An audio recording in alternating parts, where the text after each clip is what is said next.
Christmas. The narration does a lot of heavy lifting for the experience of this movie. It's certainly an example of good narration, unlike that f***ing asshole Goodfellas. That's right, Goodfellas, I'm calling you out in a Sins video for a 1983 Christmas movie. The line must be drawn here!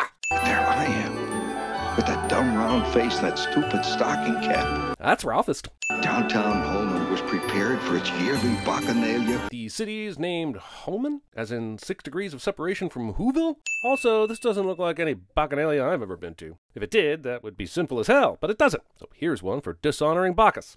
Jostled in wonderment before a golden, tinkling display of mechanized, electronic joy. Excuse me, sir, but if you're going to promise me golden tinkling and not go through with it, I should get a refund on my brass against tickets. So all throughout this movie, Ralphie is told he can't have a Red Ryder air rifle because he'll shoot his eye out, which is the prevailing wisdom from every adult in this movie. So why does the Higby store feature these guns prominently in their huge Christmas display? If every single adult is hell-bent on not buying them because they're dangerous, then why mix them in with all the other children's toys? I'm looking at Santa's list and checking it twice, and I think Santa's gotten a little f***ing lazy. He's only double-checked 2 names on this list and single-checked a few more, but there's a lot of unchecked names here. Surely not all these unchecked children are naughty. And don't any of these kids use last names? Also, I think it's pretty awesome that Red Ryder refers to Snow White as Little Beaver. That's a joke that'll go right over the kids' heads, including his adopted Native American son standing next to him. Movie thinks it needs to still be slow-dripping these credits when we're already 4 minutes in. My mother, grabbing for her copy of Look magazine, would find herself cleverly trapped into reading a Red Ryder sales pitch. Well, not quite product placement. Writers do have Ralphie put an advertisement inside another advertisement, making us at least 3 levels deep at this point. And I'm scared some executive over at Warner Brothers is going to get ideas about ham-fisting all its IP into an Inception sequel. Some clodhopper down in Griffith, Indiana. Unless he's talking about crunchy chocolate-covered deliciousness, that's classist. Flex says he saw some grizzly bears near Pulaski's candy store. They looked at me as if I had lobsters crawling out of my ears. I certainly hope not. I would want them to show a lot more concern and be calling an ambulance if that happened. Here, they're just looking at you like you just said something about grizzly bears outside a candy store. It was the classic mother BB gun block. Getting us so close to Glock blocked that it feels like edging. Sure, me judging this is absurd, but so is climbing face first down a pole. Lucky I got a compass in the stock. There are a lot of situations where a compass might help you, but a gunfight ain't one of them. Why the f*** do these burglars climb the shed when they can simply go over the fence? And why am I sending a child's imagination? Black Bart runs away on his horse, and Ralphie now looks down on his fresh kills, which is a total of 4 burglars. But there were only 4 guys total in the entire scene, and we only saw Ralphie kill 3 of them. So who's the extra corpse in Ralphie's blood-drenched revenge fantasy? Oh, for Christ's sake, open up the damper, will ya? When he says open up the damper, she sets the top switch to open. But when they cut to the next shot, the bottom switch is set to open. This scene edit and this furnace both seem overcomplicated. I can't put my arms out! Randy's winter clothing is pretty funny, but if they can get Ralphie clothes that fit, why does Randy have this bulky bullshit?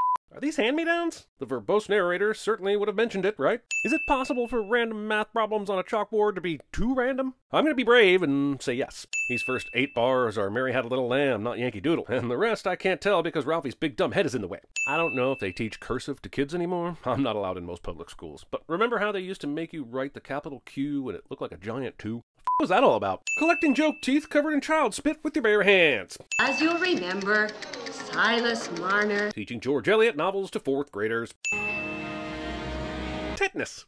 Where's Flick? I don't know. I guess if I were a teacher wondering where a kid was after recess, I might look outside first before I ask this question. But of course, you don't create comic tension doing that. So why do anything that makes sense? But those who did it know their blame. Ralphie looking around the room looking for suspects is hilarious, since he's supposedly guilty of making Flick stick his tongue on the flagpole. But there's only one person who actually triple dog dared Flick to do that, and that's their buddy Schwartz. Everyone else was just standing around watching it happen. If anything, Ralphie should be commended for mentioning years later as an adult that Schwartz breached the dare etiquette by going from the double dog dare straight to the triple dog dare. I don't know what I'm upset about, but here's a sin.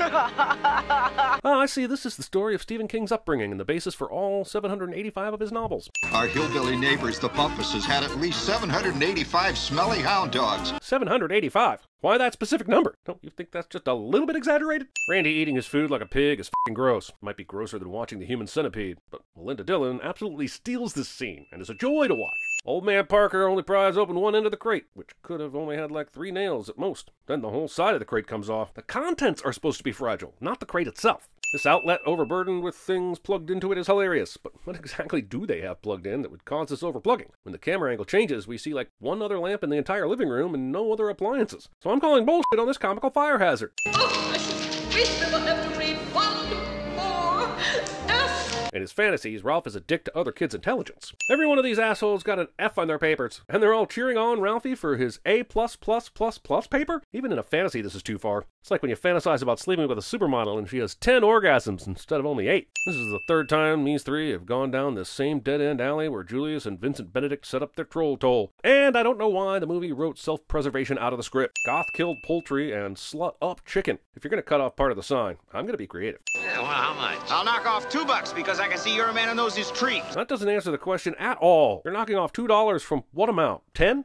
1,000? Also, do people fucking fall for this car salesman shit when they buy Christmas trees? The old man loved bargaining as much as an Arab trader, and he was twice as shrewd. It wouldn't be a period piece made in the 80s about the 40s if you didn't cringe at least once. But the movie really wants me to believe that adult Ralphie recounts anything about this negotiation as shrewd. 4 minutes. Time me. I've changed a tire in all 4 of the known seasons and never experienced this much excitement. Forget the lamp. This is a much weirder fetish. My old man's spare tires were actually only tires in the academic sense. They were round, they had once been made of rubber. Wait, once been? Does rubber turn into something else over time? Like gangrene? Fudge. Only I didn't say fudge. I said the word. The F-dash word. This is a classic moment in a classic movie, and it always makes me smile. But also, I'm not a fan of censorship, especially self-censorship. I get why a child might censor themselves, but why does the narrator, as an adult recounting this incident, feel the need to censor himself?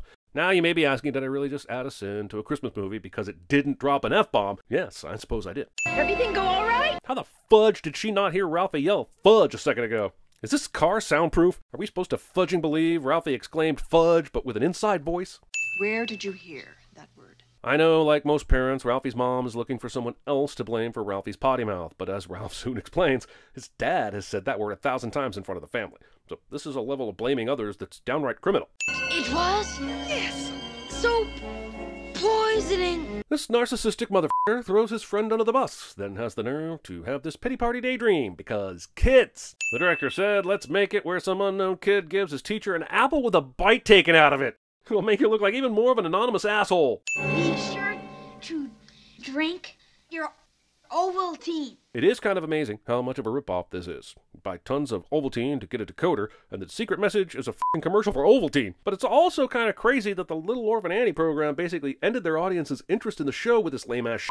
Why wasn't the message something like, buy more Ovaltine, get a super secret message delivered to your mail? Like, I'm basically sending this radio program for not grifting properly. I don't know what happened. Ha ha ha! They told Melinda Dillon to break a leg and she took it literally. Running away was clearly an option and Flick chose pain instead. Wait, you're telling me the teacher gave Ralph a C+ because he wanted a BB gun? There isn't one mark on here about grammar or sentence structure, just you'll shoot your eye out as if he didn't write the exact paper required by the rules of the assignment. This is some total bullshit! Listen, jerk, when I tell you to come, you better come. The movie gives a shockingly accurate description of the hot summer when me and my college girlfriend volunteered to train dogs at the rescue. Didn't expect that, did you? Ralphie would never have stood up to this bully if it weren't for the C+ he got on his theme paper. So this violence is a direct cause of the American school system. And Christmas. Bloodlust. My God, this kid's expression is one of the biggest highlights for me when I watch this movie. He is absolutely perfect. This kid took a sustained beating for nearly 2 minutes, and all he has is a little bit of a bloody nose. You know what I said, the awful things that I said. Yeah, but very recently in this movie, Ralph just said the mother of all swear words, and all he got was a bar of soap placed in his mouth. And he said it directly in front of his dad. What makes everyone think this will be different? Is he more worried about the cursing than the fighting? I wish I could say this is the last time I saw Mickey Mouse get ganged up on by characters from The Wizard of Oz, but the 1980s Midwest was no fairy tale world. Randy and Ralphie see Santa in the parade, and then moments later they see him in Higbee's, yet never question how fast he got from one place to another. And if Ralphie thought Santa was inside taking gift requests, who does he think the parade Santa is? The line ends here. It begins there. Yeah, so why is there a massive gap between the people at the bottom of the stairs and the people lined up just before the stairs? Also, in what world do you say the end of the line is in the middle of the f***ing line? And even if that's a proper term in this context, how f***ing confusing is it to say the end is ahead and the beginning is farther behind? This is why we invented the words front and back. I like Santa.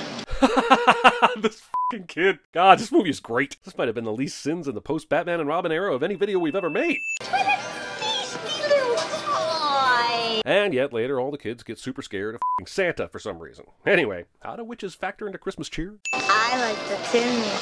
Okay, so I really do like this kid because it's some weirdness that we don't see in comedies anymore. But now I'm worried about Ralphie's safety, and I'm pretty sure this kid grows up to be Ed Gein. Oh, I hate the smell of tapioca. Santa drops this fun fact with no context or lead-in whatsoever. Did kids in the 40s smell like tapioca?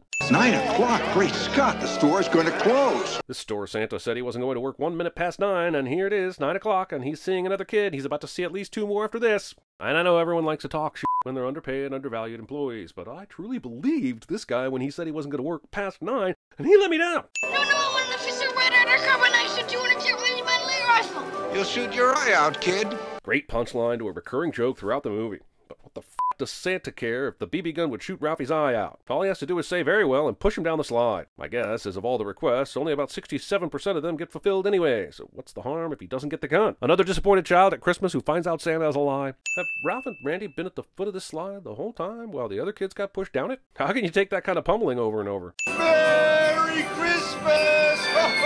Circle wipe instead of a star wipe. Thought I heard Santa's sleigh bells a little while ago going up the other side of the street. Wait, you guys just finished decorating the Christmas tree on Christmas Eve, just before it was time for the kids to go to bed? Randy, come on. Get up, Randy. A kid Randy's age would have been up long before this on Christmas Day. We plunged into the cornucopia, quivering with desire and the ecstasy of unbridled avarice. This description seems way too sexual for this situation. She just always gives you the nicest things, Ralphie. Lying to your kid on Christmas. While Randy laughs at his brother's bunny suit, I wonder why Aunt Clara didn't get him something stupid for Christmas. You'll only wear it when Aunt Clara visits. Go on and take it off. I personally would wear the shit out of that bunny costume, but the movie presumes there's an appropriate time to wear this, and there's not. The chocolates and candies on this table go untouched because, despite modern advancements such as the printing press, movies still have no idea how to dress a set to look like humans desire to consume food. Ralphie's dad totally slow rolls the Red Ryder air rifle. This is literally the only gift the kid wanted, and he let him suffer through socks and bunny suits and God knows what else before he sprung it on him. Now you might think that makes this gift more special, but I'm here to tell you that is f***ing wrong.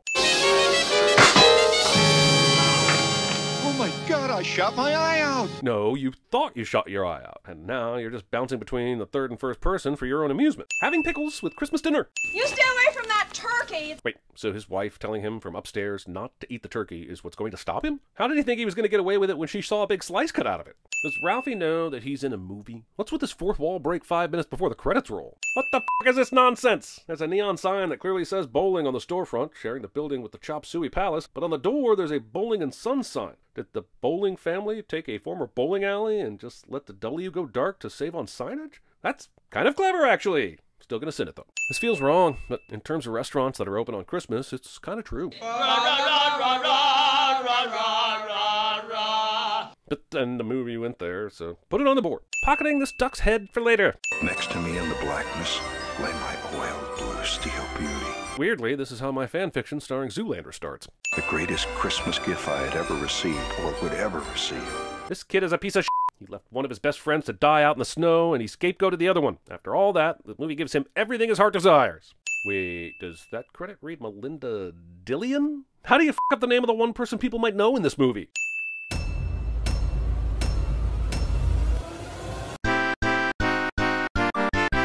Kids. Kids fighting. Kids daydreaming. Hey, listen, smartass. Kids being assholes. Kids walking. I forgot. Kids being annoying. Kids being irritating. Oh, yeah. Yeah. Kids talking. Come back. Kids being jerks. Kids screaming. Kids in a window. Kids with braces. Kids laughing. Kids eating. Kids running. Jingle bells. Kids singing. Kids helping. Kids being quiet. Kids clapping. Kids winking. Kids reading. Kids upside down. Short kids. Sad kids. Nice kids. Bloodthirsty kids. Kids under the sink. Kids cry. Serial killer kids. Kids on slides. Kids on stairs. Oh, that's mine. Kids on Christmas morning. Kids with guns. Kids with glasses. Kids with dreams.